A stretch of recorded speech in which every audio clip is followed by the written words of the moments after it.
YouTube portal पे आपका स्वागत है। उम्मीद करते हैं कि आप सभी लोग अच्छे होंगे और जो लेक्चर पब्लिश हुआ है उसे आप सभी लोगों ने ज़रूर देखा होगा।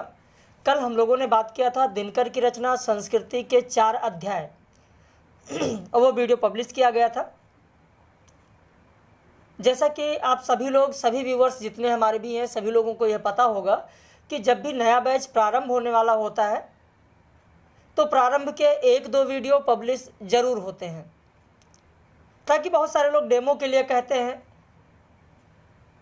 तो इसलिए पब्लिश किया जाता है ताकि चैनल पर रहेगा, लोग देख सकेंगे। तो कल संस्कृति के 4 अध्याय की बात की गई थी दिनकर की रचना, और आज बात करेंगे हम लोग बाबू गुलाब राय की रचना मेरी असफलताएं। मेरी असफलताएं यूजीसी नेट के पाठ्यक्रम में नहीं है।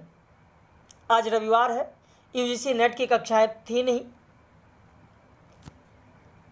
तो यहाँ पर MP assistant professor, Madhya Pradesh assistant professor के बैच में के सिलेबस में मेरी असफलताएं हैं, पथ के साथी हैं।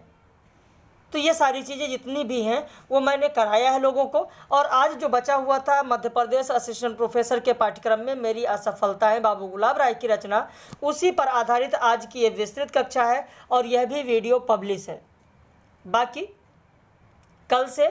कल सोमवार से नया बैच हिंदी भाषा का विकास से प्रारंभ हो रहा है। बहुत सारे कैंडिडेट इंतज़ार करते हैं, फ़ोन करते रहते हैं कि सर इकाई 1 से कब प्रारंभ होगा, हमको प्रारंभ से पढ़ना है।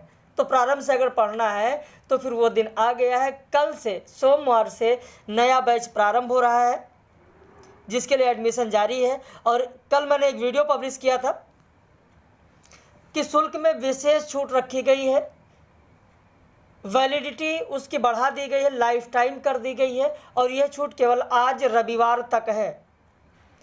अगर आप जुड़ना चाहते हैं तो आज ही इस नंबर पर मैसेज करके सारी जानकारी ले सकते हैं। आज ही एडमिशन होगा, कल जो प्रारंभ हो रहा है उस बैच के लिए आज ही शुल्क में विशेष छूट मिलेगी, आगे कोई छूट फिर नहीं मिलेगी। तो चलिए शुरू करते हैं बाबू गुलाब राय की रचना मेरी असफलताएं। सबसे पहले बाबू गुलाब राय की बात करेंगे कि ये हिंदी आलोचक, हिंदी निबंधकार थे।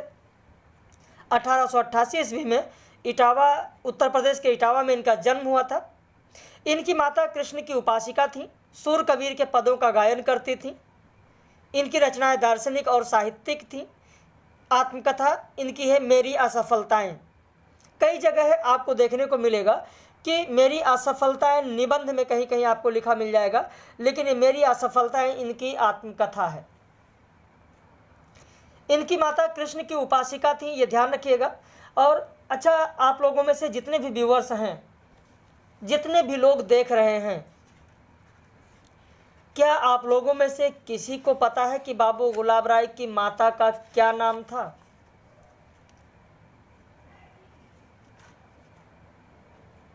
कितने लोगों को पता है?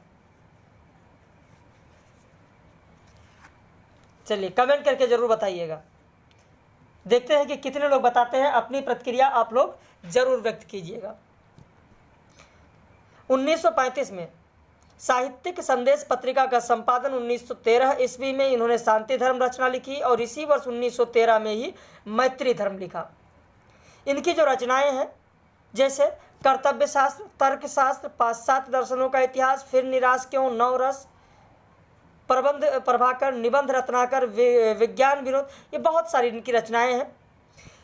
आप लोगों से यह प्रश्न है कि जो इनका कर्तव्य शास्त्र है, कर्तव्य शास्त्र इन्होंने कब लिखा और किससे प्रेरणा लेकर लिखा है कर्तव्य शास्त्र? बताइए, कितने लोग बताएंगे कर्तव्य शास्त्र के बारे में? क्या किसी को जानकारी है? अगर नहीं है तो ध्यान दीजिए, सुनिए। कर्तव्य शास्त्र इनकी बहुत ही महत्वपूर्ण रचना है। इन्होंने बताया है कि सुखदेव बिहारी मिश्र के सिफारिश से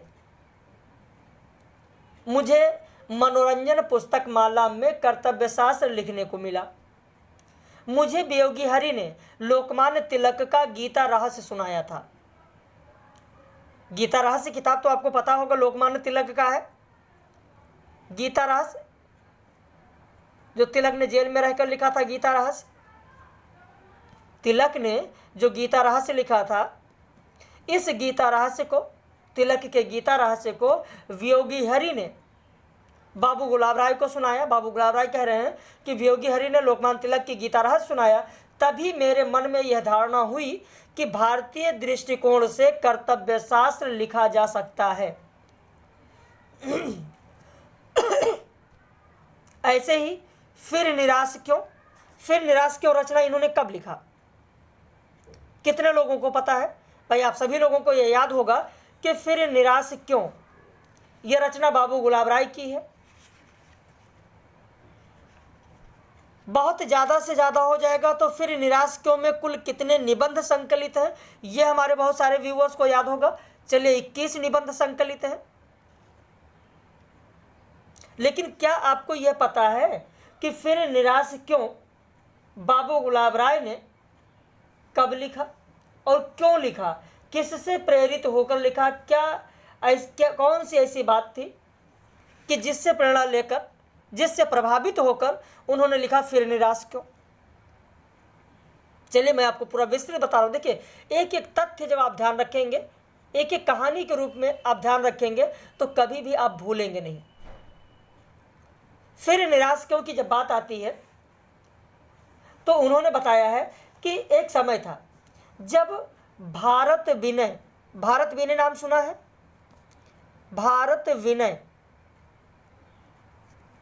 भारत विनय ये कविता संग्रह है।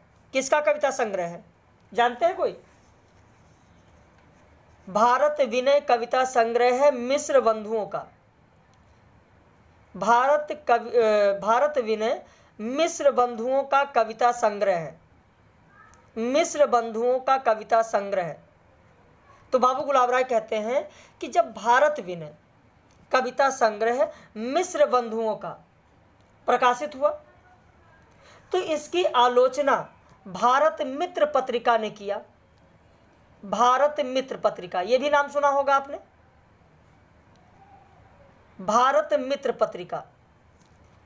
जब भारत विनय कविता संग्रह मिश्र बंधुओं का प्रकाशित हुआ तो उस पर भारत मित्र पत्रिका ने आलोचना जारी किया, आलोचना लिखा और उसमें लिखा कि इस रचना यानी भारत विनय जो मिश्र बंधु का कविता संग्रह है उसके बारे में कहा कि इसकी पद तो ऐसी है जो गद्य के कान काटे।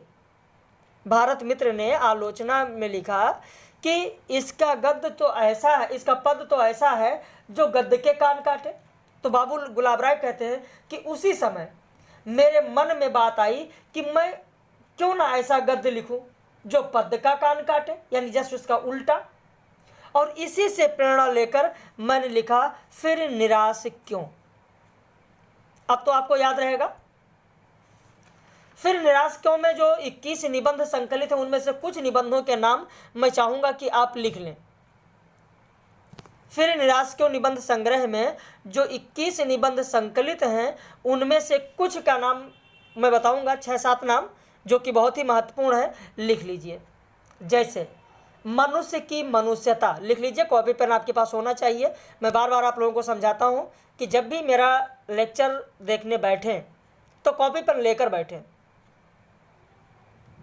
पहला लिखें मनुष्य की मनुष्यता, मनुष्य की मनुष्यता। दूसरा लिखें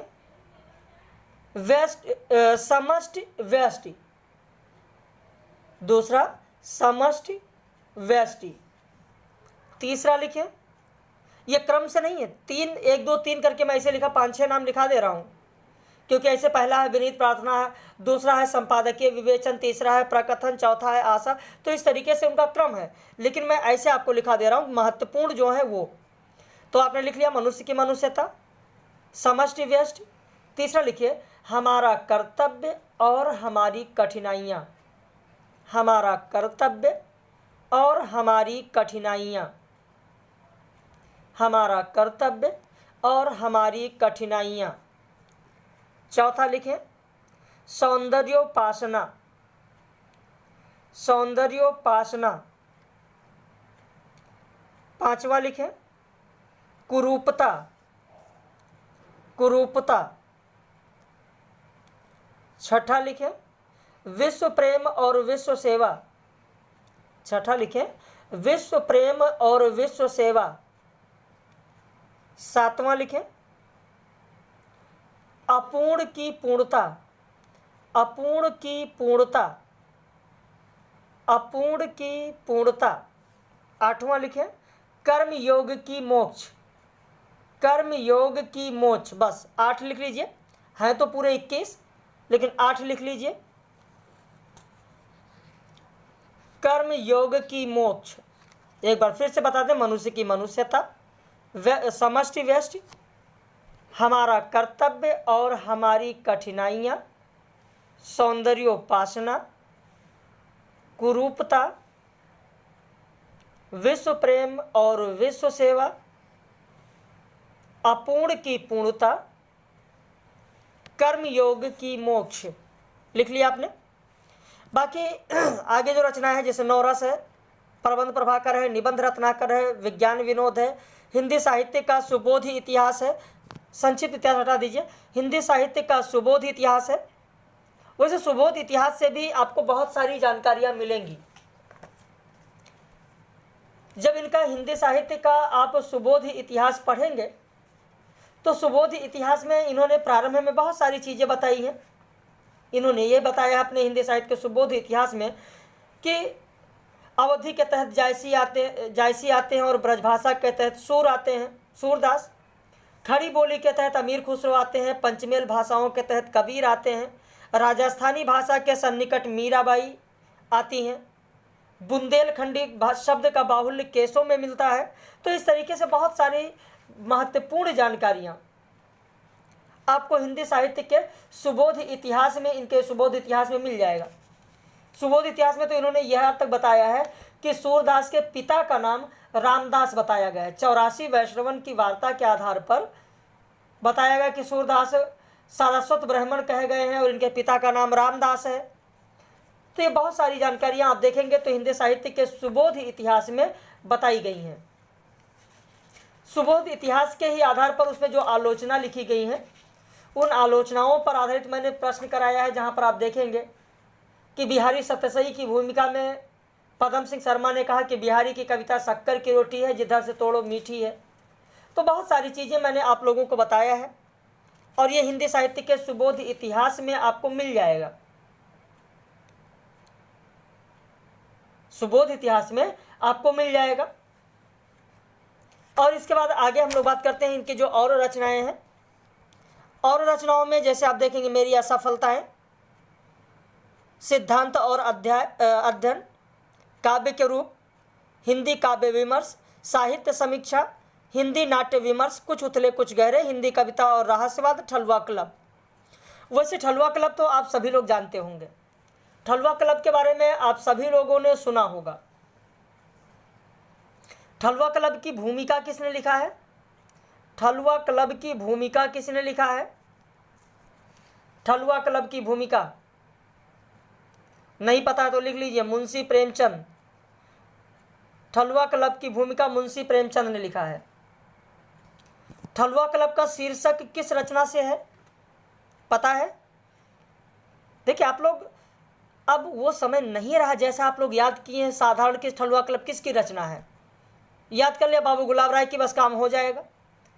आप देख रहे हैं परीक्षा में प्रश्न पूछने का जो पैटर्न है, जो प्रश्नों का पैटर्न है, जो तरीका है उसका, वो बदल रहा है। किसी भी चीज़ को पढ़े तो उसके बारे में विस्तृत पढ़ें, तभी अब वर्तमान की परीक्षाओं में प्रश्नों को तभी आप हल कर पाएंगे। भाई 30% प्रश्न तो ऐसे होते हैं जो बहुत ही साधारण होते हैं। जो 4 साल पहले पढ़ा होगा, 10 साल पहले पढ़ा होगा, वो भी इस 30% प्रश्नों को हल कर लेगा। और 30% यानी 1/3, 1/3 प्रश्न मीडियम होते हैं और ये 1/3 जो प्रश्न होते हैं वो हाई लेवल का होते हैं। तो आपको जो सिलेक्शन दिलाता है वो यही सिलेक्शन दिलाता है। भाई लो लेवल तो सब कर लेते हैं, मीडियम में भी लगभग आधे से ज़्यादा लोग कर लेते हैं, और जो मीडियम सारे प्रश्नों को कर लिया, हाई लेवल में अगर 1-2 प्रश्न भी कर पाता है तो भी वो आगे बढ़ जाता है। और जो हाई लेवल के होते हैं उसमें ऐसे ही प्रश्न पूछे जाते हैं। तो ठलुआ क्लब की भूमिका किसने लिखा? मुंशी प्रेमचंद ने लिखा। ठलुआ क्लब के शीर्षक की अगर बात करें तो यह शीर्षक जेरोम जेरोम एक लेखक हैं जिनका नाम है जेरोम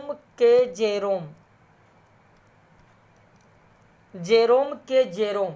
इनकी रचना है ideal thought of an idler. ठलुआ क्लब का जो शीर्षक लिया गया है वो जेरोम का लेख है ideal thought of an idler, उसी से लिया गया है। वैसे ठलुआ क्लब का पूर्व नाम या पहले इनके मन में क्या था? बाबू गुलाब राय ठलुआ क्लब का नाम पहले क्या रखने वाले थे? अब मैं नहीं बताऊंगा, अब देखते हैं कि कितने लोग कमेंट करके बताते हैं। ठलुआ क्लब का पूर्व क्या नाम रखने वाले थे? अगर आपको नहीं पता है तो इस वीडियो में अंत तक बने रहें। मेरी असफलताएं में उन्होंने बहुत सारी चीज़, उन्होंने ठलुआ क्लब के बारे में भी बताया है, उन्होंने कर्तव्य शास्त्र के बारे में बताया है, उन्होंने फिर निराशकों के बारे में बताया है, तो बहुत सारी रचनाओं के बारे में उन्होंने बताया है मेरी असफलताओं में। और मेरी असफलता में क्या क्या चीज़ें हैं हम लोग पूरा विस्तृत बात करेंगे। अगर आपको नहीं पता है कि ठलुआ क्लब के बारे में कि उसका क्या नाम रखने वाले थे और क्या प्रतिरोध हुआ, क्या लोगों ने अपनी राय व्यक्त की, कितने निबंध इसमें संकलित हैं, ये सारी चीज़ें आप लोगों को मिलेंगी अभी आगे वीडियो लेक्चर में। ठलुआ क्लब में कुल 9 निबंध संकलित है। मधुमेही लेखक की आत्मकथा, बेकार वकील, विज्ञापन युग का सफल नवयुवक, निराश कर्मचारी, समालोचक, प्रेमी वैज्ञानिक, सिद्धांती, आलस्य वक्त, आफत का मारा दार्शनिक। तो ये 9 निबंध इसमें संकलित है। अगर आप स्क्रीनशॉट लेना चाहें तो स्क्रीनशॉट ले लें। ये जो 9 निबंध दिख रहे हैं ये है ठलुआ क्लब के। ठलुआ क्लब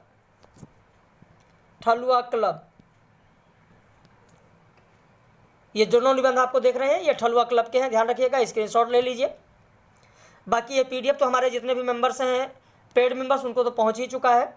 फिर निराश क्यों निबंध संग्रह, जिसमें कि कुल 21 निबंध संकलित हैं। कौन कौन से महत्वपूर्ण निबंध हैं वो मैंने आपको भेज दिया है। प्रबंध प्रभाकर निबंध संग्रह, जिसमें कि कुल 60 निबंध संकलित हैं, लेकिन इन 60 में से सभी नहीं, जो महत्वपूर्ण है वो मैंने यहाँ पर दे दिया है। जैसे कला के लिए अथवा जीने के लिए प्रबंध प्रभाकर में संकलित निबंध है।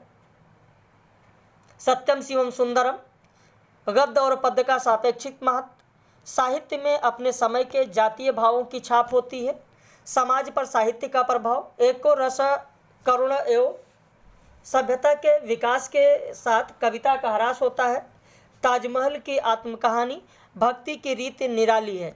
तो ये कुछ महत्वपूर्ण निबंध हैं जो प्रबंध प्रभाकर निबंध संग्रह में संकलित हैं। वैसे उसमें कुल 60 निबंध संकलित है, लेकिन मैंने बताया कि जो महत्वपूर्ण है वो मैंने दे दिया है, क्योंकि ये ऐसे हैं जो परीक्षाओं में पूछे जा सकते हैं। ध्यान रखिएगा। या स्क्रीनशॉट लेना चाहे तो आप सभी लोग स्क्रीनशॉट ले लें, जो भी हमारे व्यूवर्स हैं, जो भी लोग देख रहे हैं। बाकी आज रात में 9 बजे लाइव कक्षा में संस्कृति के 4 अध्याय, जो कि कल लेक्चर मिला था उस पर, और आज जो ये आप लेक्चर देख रहे हैं गुलाब राय की रचना मेरी असफलताएं, इस पर आधारित जो प्रश्न होंगे वो रात में लाइव कक्षा में कराए जाएंगे। भाई हमारे यहाँ का तो यही शेड्यूल है कि सुबह जिस टॉपिक पर आपको वीडियो लेक्चर पीडीएफ नोट्स मिलता है, उसी पर दोपहर में डिस्क्रिप्टिव वीडियो लेक्चर मिलता है, जैसा कि आप देख रहे हैं। आप डेमो भी समझ सकते हैं इसको। और फिर उसी टॉपिक पर रात में 9 बजे लाइव क्लास में प्रश्न कराए जाते हैं। तो एक टॉपिक आप लोग 3 बार पढ़ते हो। मेरे निबंध संग्रह में 30 निबंध संकलित हैं, जिसमें वैयक्तिक निबंध, व्यापार संबंधी निबंध, मनोवैज्ञानिक निबंध, सामाजिक और राजनैतिक निबंध और सांस्कृतिक निबंध संकलित हैं। मेरे निबंध संग्रह में वैयक्तिक निबंध कुछ इस प्रकार हैं, जैसे मेरी दैनिकी का एक पृष्ठ, आत्मविश्लेषण, मेरा मकान, मेरे नपिताचार्य, ये वैयक्तिक निबंध हैं। तो ये जो वैयक्तिक निबंध हैं यह एक तरीके से उनकी आत्मकथा का अंश है। मेरे निबंध संग्रह में जो अलग अलग पार्ट दिए गए हैं, हम यह कह सकते हैं कि बाबू गुलाब राय कि आत्मकथा का एक अंश है उनके व्यक्तिक निबंध। क्योंकि मेरी दैनिकी का एक पृष्ठ आप देखेंगे तो यह मेरी असफलताएं में एक अध्याय के रूप में भी है। मेरा मकान ये भी अध्याय के रूप में है। तो यहाँ पर मेरे निबंध संग्रह में जो 30 निबंध संकलित हैं उनमें से वैयक्तिक निबंध, उनकी आत्मकथा, बाबू गुलाब राय की आत्मकथा मेरी असफलताएं का एक अंश कह सकते हैं। अब उसके बाद में आ जाते हैं रचना आप मेरी असफलताएं, जो कि पाठ्यक्रम में है।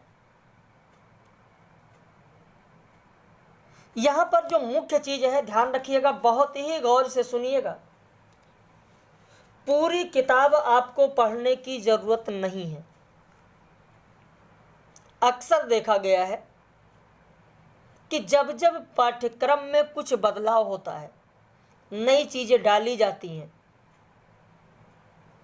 तो खासकर उनके जो अध्याय हैं, उसके जो लेखक हैं,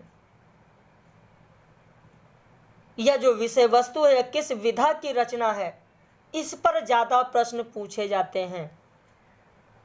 तो मेरी असफलताएं, जैसा कि मध्य प्रदेश असिस्टेंट प्रोफेसर के पाठ्यक्रम में है,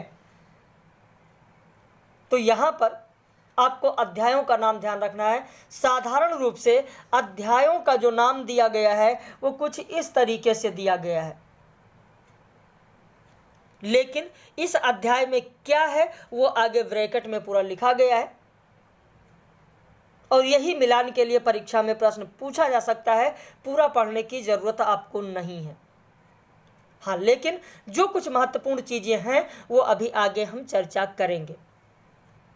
बाल स्थावत क्रीड़ा शतक, इस अध्याय में जब मैं बालक था उस समय की कहानी पूरी बाबू गुलाब राय ने लिखी। मार्शल लॉ अध्याय के तहत उन्होंने लिखी कि मेरी प्रारंभिक शिक्षा कैसे हुई, कहाँ से हुई, उसके बारे में दूसरे अध्याय में विवरण दिया है। उसे ना भूलूंगा के तहत वैस बोर्डिंग हाउस की मधुमेह स्मृति को याद किया है, व्यक्त किया है उन्होंने। नमो गुरुदेवो भ्यः, कॉलेज जीवन के 10 गुरुओं की चर्चा इसमें की है। 10 गुरु कौन कौन से हैं वो अभी आगे हम लोग बात करेंगे। वैसे इनके जीवन के प्रारंभिक गुरु कौन थे, बचपन के प्रारंभिक गुरु कौन थे, उसकी भी बात हम लोग आगे करेंगे। कॉलेज जीवन के जो 10 गुरुओं का जिक्र इन्होंने चौथे अध्याय में किया है, वो 10 गुरु कौन कौन से हैं उनकी भी चर्चा हम लोग आगे करेंगे। सेवा के पथ पर, इसमें मेरा दरबार प्रवेश, छतरपुर के दरबार में जब जाते हैं, वहाँ इनका जो प्रवेश है, वहाँ जब ये पहुँचते हैं तो मेरा दरबार प्रवेश के बारे में सेवा के पथ पर अध्याय में व्यक्त किया गया है।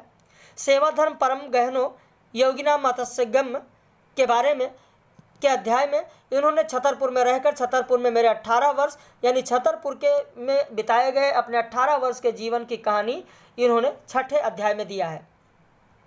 7वें अध्याय में जब ये छतरपुर से वह घर को आ रहे थे, तो घर को जब आ रहे थे उस वक्त बाहर निकले थे, पहली बार ट्रेन का सफ़र इन्होंने किया था, उसका जिक्र इन्होंने किया है। तो उस अध्याय का नाम दिया है शहर का मूल्य, और उसमें इन्होंने बताया कि मेरी 45 तोले सोने की चोरी हुई। पट परिवर्तन यानी छतरपुर से विदा लेकर आगरे में घर की तलाश के लिए जब आते हैं, तो उस अध्याय का नाम दिया है पट परिवर्तन। भाई प्रश्न इस तरीके से पूछा जा सकता है कि मेरी मूर्खता की साकार मूर्ति का विवरण बाबू गुलाब राय ने मेरी असफलताएं के किस अध्याय में किया है। विकल्प हो गए मेरा मकान, पट परिवर्तन, शहर का मूल्य, सेवा के पथ पर। तो इस तरीके से विकल्प दिए जा सकते हैं। तो किस अध्याय में क्या है वो चीज़ें आपको बताते चल रहे हैं, और 100% यह मानकर चलिए कि प्रश्न आपको परीक्षा में अगर आएगा इस रचना से तो यहीं से मिल जाएगा, उसके लिए अलग से पढ़ने की ज़रूरत नहीं है। पूरी किताब आपको 300 पेज की पढ़ने की ज़रूरत नहीं है, ध्यान रखिएगा। हानि लाभ का लेखा जोखा, नर से नारायण, मेरा मकान पानी की बाढ़ में, यानी नर से नारायण जो बताया गया, इसमें इन्होंने बताया कि मेरा मकान पानी की बाढ़ में, मेरा मकान पानी की बाढ़ में। तो मेरा मकान पानी की बाढ़ में जो इन्होंने बताया है, इसमें इन्होंने 7 उपशीर्षक दिए हैं। अब वो 7 उपशीर्षक कौन है, अभी मैं आपको आगे इसी वीडियो में बता रहा हूं। अगला अध्याय आधी छोड़ एक को धावें, जिसमें खेती और व्यापार के बारे में बताया गया। उन्होंने अपने जीवन के बारे में बताया कि मैं क्या कर सकता हूं या क्या नहीं कर सकता हूं, या हमारे परिवार की आर्थिक स्थिति क्या थी और लोगों का समाज में वर्तमान में क्या मानना है, बेरोजगारी पर लोगों का क्या कहना है, खेती पर लोगों को क्या कहना है, और मैंने छतरपुर को छोड़कर और किस तरफ का रुख मैंने किया। यानी आधी छोड़ एक को धावें, खेती और व्यापार, इसके बारे में पूरा जिक्र किया गया। खट्टे अंगूर यानी मेरा जीवन बीमा, इसमें इन्होंने अपनी बेरोजगारी का जिक्र किया, लोगों के बेरोजगारी का जिक्र किया और कहा अगर कुछ भी नहीं है भाई, अगर किसी को कुछ नहीं मिलता है तो मैं ये नहीं कह सकता हूँ, या मुझे कोई नौकरी नहीं मिल रही तो मैं ये नहीं कह सकता हूँ कि ये खट्टे अंगूर के समान है। बहुत सारे लोग जीवन बीमा का काम शुरू कर देते हैं, कम से कम उनको एजेंट तो कहा जाता है। तो इस तरीके से उन्होंने ये खट्टे अंगूर में मेरे जीवन बीमा के बारे में बताया। श्री राम जी प्रीत्यार्थ, इसमें मेरे जीवन की अव्यवस्था, बाबू गुलाब राय ने अपने जीवन की अव्यवस्था का जिक्र इस अध्याय में किया है। एक स्केच, मेरे एक शिकारपुरी मित्र, उन्होंने कभी भी शिकारपुरी मित्र का नाम कभी भी नहीं बताया। उस नाम की चर्चा कहीं पर भी पूरे की पूरी रचना में आपको नहीं मिलेगी। भूमिका में भी उन्होंने मेरे शिकारपुरी मित्र ही लिखा है, उनका नाम नहीं लिखा है। शैल शिखर पर, इसमें कसौली यात्रा का विवरण उन्होंने दिया है। ठोक पीटकर लेखक राज, पहला भाग, इसमें उन्होंने कहा कि मैं लेखक कैसे बना। हाथ झाड़ के चले जुआरी, इसमें दिल्ली में घूम रहे हैं, दिल्ली का वर्णन उसमें किया गया है। मेरी दैनिकी का एक पृष्ठ, जैसा कि मैंने अभी आपको बताया ही था।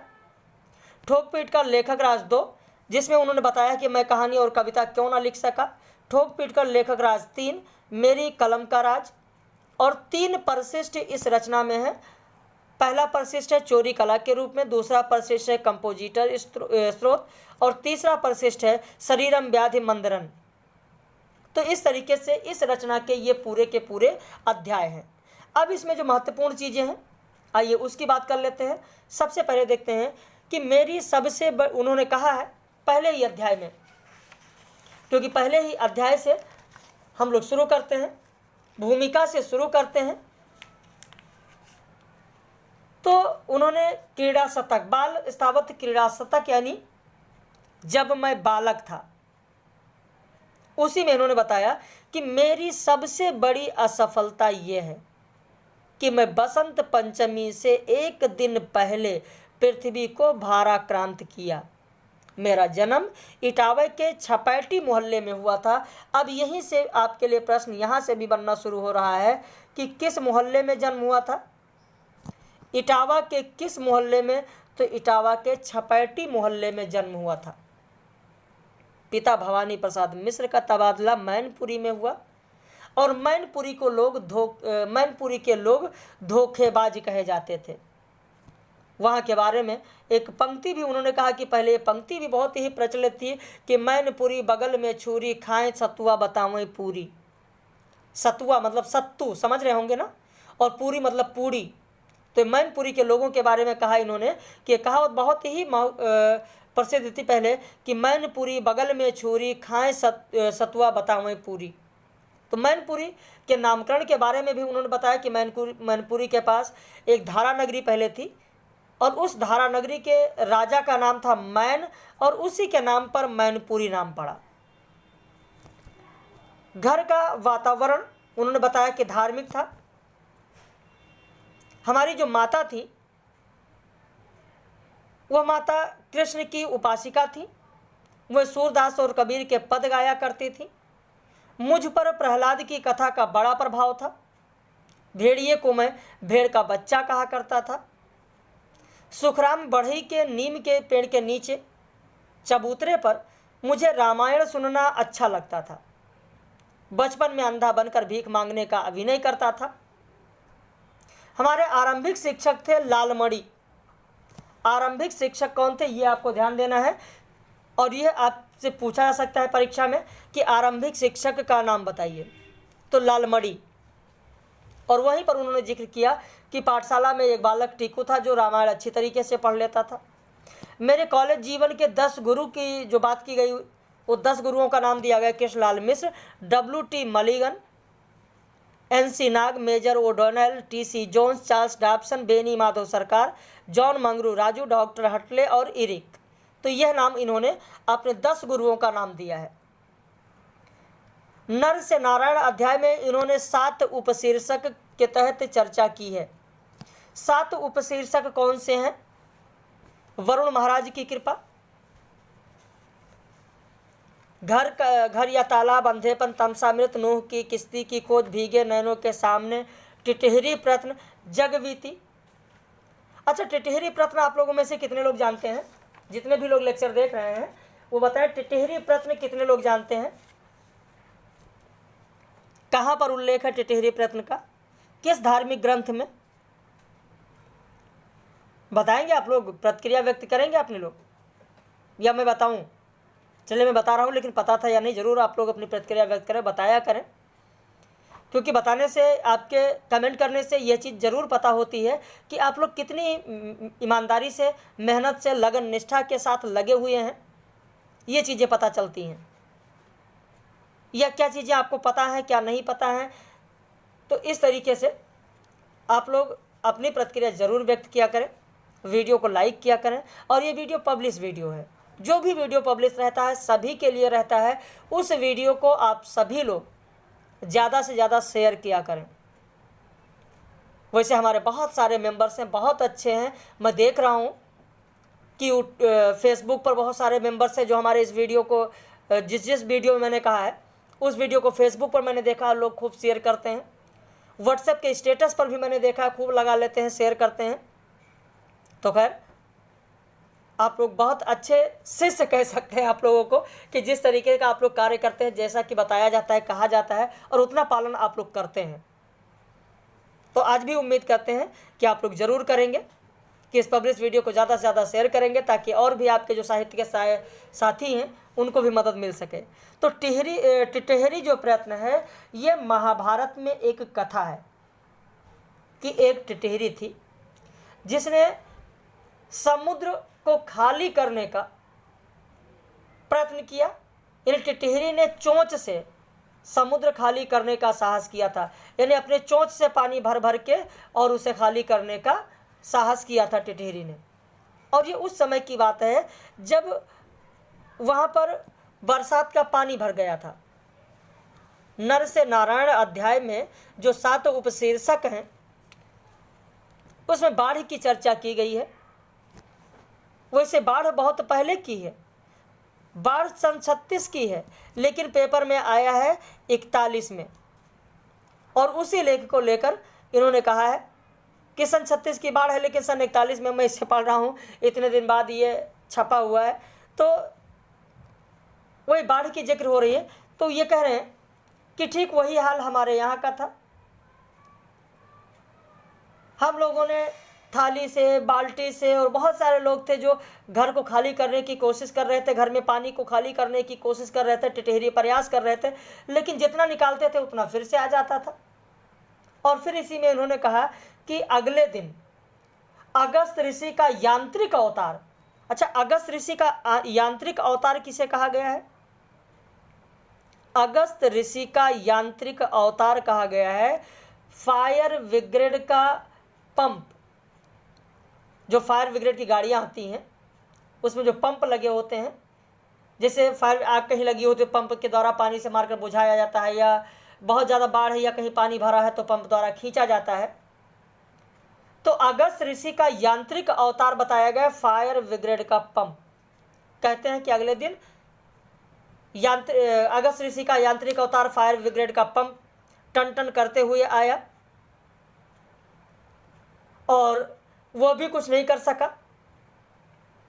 और कहते हैं कि अगस्त ऋषि की मौसी बाल्टी देवी, जो घर में बाल्टी लोटा थाली होता है ना, उसी बाल्टी की बात कर रहे हैं, और उसको इन्होंने अगस्त ऋषि की मौसी कह दिया कि अगस्त ऋषि की मौसी बाल्टी देवी ने के द्वारा भी बहुत सारा प्रयास किया गया लेकिन सफल नहीं हुआ।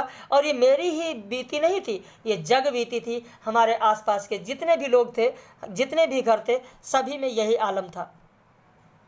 तो पट परिवर्तन यानी छतरपुर से विदा और आगरे में घर की तलाश में उन्होंने कहा है कि यद्यपि गुरुजनों ने चाकरी को निकृष्ट कहा है, लेकिन मैं तो छतरपुर में कभी तुलसीदास की भांति कभी कभी गाया करता था कि कबहू कहो यह रहन रहोगे, भूल होते नहीं पुन मुन दुर्लभ चादर वृत्य गहोगे, आपहु शासित रहे पर शासन में नहीं चित्त धरोगे। तो ये पंक्ति भी पूछी जा सकती है, पंक्ति ध्यान रखिएगा। और फिर उन्होंने कहा कि आधी छोड़ एक को धावें, इसमें खेती और व्यापार के बारे में बताया गया है। कहा है उत्तम खेती मध्यम बान निकृष्ट चाकरी भीख निदान। आगे लिखते हैं कि ठलुआ क्लब का सदस्य होने के नाते मेरा तो सिद्धांत वाक्य यही था कि अजगर करे ना चाकरी, पंछी करे ना काम, दास मलूका कह गए सबके दाता राम। फिर भी मेरे पूज्य पितृव्य कहा करते थे कि पूता करिए सोई जाम में, पूता करिए सोई जाम में हंडिया बुद बुद होई। और वही स्थिति भी थी, हंडिया बुद बुद कर रही थी। तो ये कहा गया है उनका आधी छोड़ एक को धावे अध्याय में। आधी छोड़ एक को धावे अध्याय में किन किन पंक्तियों का उल्लेख है तो ध्यान रखिएगा। ऐसे भी प्रश्न पूछा जा सकता है कि उत्तम खेती मध्यम बान निकृष्ट चाकरी भीख निदान, एक ये हो गया। दूसरा, अजगर करे न चाकरी, पंछी करे न काम, दास मलूका कह गए सबके दाता राम, दूसरी पंक्ति। तीसरी पंक्ति कि पूता करिए सोई जामे हंडिया बुद बुद होई। तो ये तीन पंक्तियां कही जा सकती हैं जो आदि छोड़ एक को धावे अध्याय में है।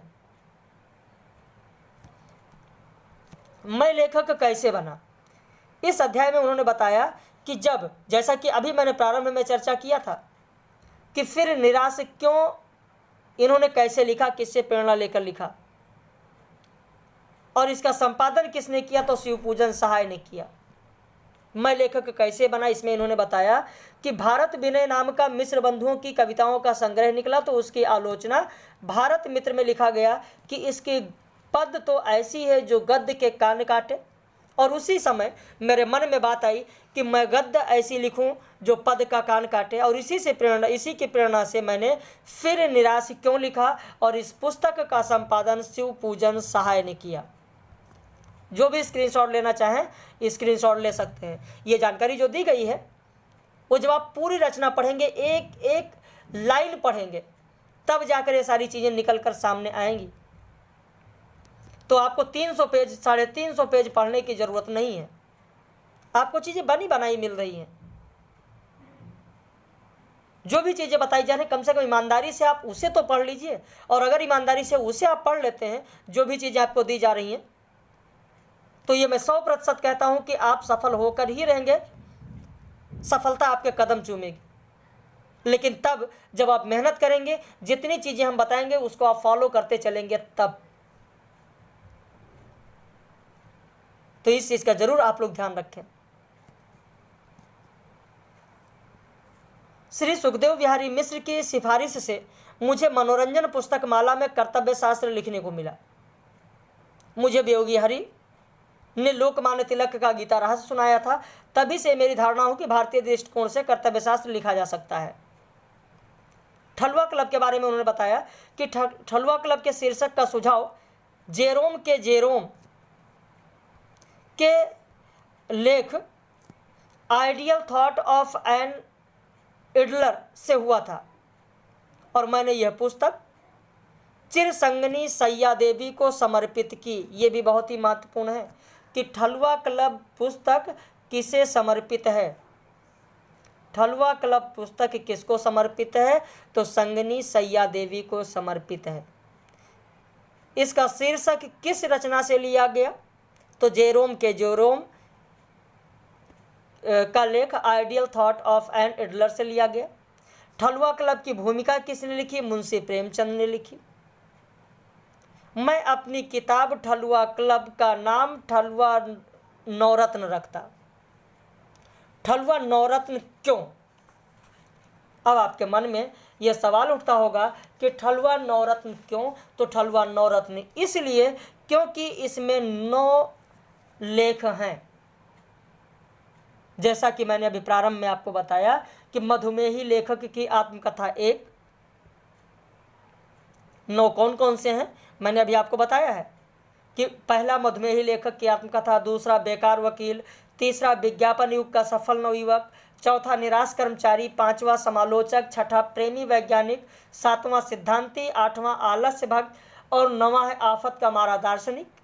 तो जो 9 अध्याय इसमें हैं, 9 निबंध जो इसमें हैं, उसी के आधार पर इसका नाम इन्होंने सोचा कि मैंने पहले सोचा कि इसका नाम रखूंगा ठलुआ नवरत्न, लेकिन इस पर राय बहादुर पंडित सुखदेव बिहारी मिश्र ने कहा कि क्यों शरारत करते हो, हमारे नवरत्न की हंसी उड़ाते हो, हमारे नवरत्न की हंसी उड़ाते हो। नवरत्न रचना तो आपने नाम सुना ही होगा। नवरत्न रचना, मिश्र बंधुओं की जो नवरत्न रचना है उसका नाम तो सुना होगा आप लोगों ने। नवरत्न के बारे में भी मैंने आप लोगों को बताया था। नवरत्न के पर आधारित बहुत सारे तथ्य मैंने आप लोगों को दिए थे। हो सकता है कि उसमें से बहुत सारे लोगों को याद भी हो कि नवरत्न में कौन कौन से नाम हैं। मैंने बताया था आप लोगों को नवरत्न में कौन कौन से नाम हैं, यह भी बताया था। साथ में आप लोगों को यह भी बताया था कि नवरत्न में बाद में एक और नाम जोड़ा गया था, किसके कहने पर नाम जोड़ा गया था और किसी को निकाला गया था या सभी को शामिल किया गया था। बहुत सारी चीज़ें उसमें मैंने आप लोगों को बताया था। याद आ रहा है या नहीं? हिंदी नवरत्न अगर नहीं याद आ रहा है तो एक बार रिवाइज करा दें आपको। हिंदी नवरत्न जो मिश्र बंधुओं की रचना है उसमें वृहत्त्रयी में 3 है, तुलसीदास, सूरदास, देव। याद आ रहा है? मध्यत्रयी में बिहारी, भूषण, केशव। लघुत्रयी में मतिराम, चंद्रबरदाई और हरिश्चंद्र। 9 हो गए। लेकिन दूसरे संस्करण में कबीर को भी दुलारे लाल भार्गव के कहने पर जोड़ा गया। किसको जोड़ा गया? कबीर को। और कबीर को कौन सा स्थान मिला? 7वां स्थान मिला। कबीर को 7वां स्थान मिला, यानी मतिराम की जगह पर रखा गया। किसकी जगह पर रखा गया? ध्यान रखिएगा, इतनी गहराई से इतना विस्तृत तथ्य आपको और जगह नहीं मिल पाएगा। जो भी चीज़ें बताई जा रही हैं इसीलिए कह रहे हैं कि सीरियसली देखें, गौर करें। कबीर को 7वां स्थान मिला, यानी दूसरे संस्करण में दुलारे लाल भार्गव के कहने पर मिश्र बंधुओं ने हिंदी नवरत्न में कबीर को जोड़ा। 9 लोग पहले से थे, लेकिन कबीर को शामिल किया गया और 7वां स्थान दिया गया, मतिराम की जगह पर रखा गया। अब आप सोच रहे होंगे कि आखिर में फिर मतिराम को कहाँ ले जाया गया? तो इसी में नवरत्न में से किसी को निकाला नहीं गया, बल्कि 5वें स्थान पर जो भूषण थे, भूषण के साथ मतिराम को रखा गया और भूषण और मतिराम को सम्मिलित रूप से त्रिपाठी बंधु नाम दिया गया। 7वें स्थान पर मतिराम के स्थान पर कबीर को रख दिया गया और जो 5वें स्थान पर भूषण थे, भूषण के साथ नाम जोड़ दिया गया मतिराम का, और भूषण और मतिराम को संक्षिप्त रूप में त्रिपाठी बंधु नाम दिया गया। तो अब 10 लोग हो गए, इसमें किसी को नहीं निकाला गया। बात क्लियर हो गई? तो उसी नवरत्न की बात मैं यहां कर रहा था कि सुखदेव बिहारी मिश्र ने कहा कि शरारत करते हो, हमारे नवरत्न की हंसी उड़ाते हो। मैंने कहा नहीं साहब, ठलुआ क्लब रख लूंगा नाम। तो मैंने ठलुआ नवरत्न नाम ना रखकर ठलुआ क्लब ही नाम इसका मैंने रख लिया। और आगे वो कहते हैं कि मैं कलाकार तो नहीं, कला का पारखी अवश्य हूँ। इस नाते कलाकार की प्रशंसा किए बिना नहीं रह सकता। ये जानकारी आप लोगों को कैसी लगी? जितने भी हमारे व्यूवर्स देख रहे हैं, एक बार वीडियो को लाइक कर लीजिए। अगर आप चैनल पर नए हैं तो चैनल को सब्सक्राइब कर लीजिए। बाकी नया बैच कल सोमवार से प्रारंभ हो रहा है। आज अभी रविवार है। आज शुल्क में विशेष छूट दी गई है।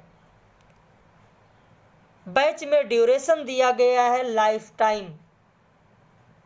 तो अगर आप जुड़ना चाहते हैं, अगर ये बैच ज्वाइन करना चाहते हैं, तो यहाँ पर देखें, ये तो हमारे सफल अभ्यर्थी हैं। इस बार की परीक्षा में जो लोग सफल हुए हैं, इसमें से बहुत सारे लोगों का वीडियो भी आप लोगों ने, इन लोगों का वीडियो भी मैंने डाल दिया है। इन लोगों का वीडियो भी आप लोगों ने देख ही लिया होगा, तो पड़ा हुआ है वीडियो। 8052584004 यह नंबर है। इस नंबर पर आप फ़ोन करके, व्हाट्सएप करके आज के बैच के बारे में जानकारी ले सकते हैं। नंबर का स्क्रीनशॉट ले लीजिए या कहीं पर आप लिख लीजिए। यहाँ पर पूरा मैंने दे दिया है, यहाँ पर आप देख सकते हैं नंबर। अब लीजिए, नंबर का स्क्रीनशॉट भी हो जाएगा। आज रविवार, ये कल ही का वीडियो है, ये कल का वीडियो है, क्योंकि कल मैंने वीडियो डाला था, ये पूरा बना हुआ था। तो आज रविवार 16/4/2023 को एडमिशन लेने पर शुल्क में विशेष छूट रहेगी। ये आज की बात हो रही है। नया बैच सोमवार यानी कल, नया बैच सोमवार यानी कल 17/4/2023 से प्रारंभ हो रहा है। वैलिडिटी होगी लाइफ टाइम। तो अगर आप जुड़ना चाहते हैं तो हमारे इस नंबर पर फ़ोन करके, व्हाट्सएप करके सारी जानकारी ले सकते हैं। और जो छूट आज मिल रही है वो अब मिलने वाली इतनी जल्दी नहीं है, इस चीज़ का ध्यान रखिएगा। क्योंकि बाद में लोग ये ना कहें कि सर मैंने तो वीडियो आज देखा है। वीडियो आपने आज देखा है या कल देखा है या 4 दिन बाद देख रहे हैं, उससे मतलब नहीं है। जो लोग देखेंगे, भाई जिन लोगों को मौका मिल गया, जिसकी किस्मत अच्छी है, उन्होंने देख लिया, वीडियो देख लिया, उनको ये छूट मिल जाएगी और आज एडमिशन ले लिया। तो बाकी जो हमारी फ़ीस है वो तो वही रहेगी, लेकिन जो बदलाव होगा वो आज के लिए सिर्फ है। हम लोग फिर मिलेंगे रात में 9 बजे लाइव कक्षा में महत्वपूर्ण प्रश्नोत्तरी के साथ, जिसमें संस्कृति के 4 अध्याय और बाबू गुलाब राय की रचना मेरी असफलताएं पर आधारित प्रश्न होगा।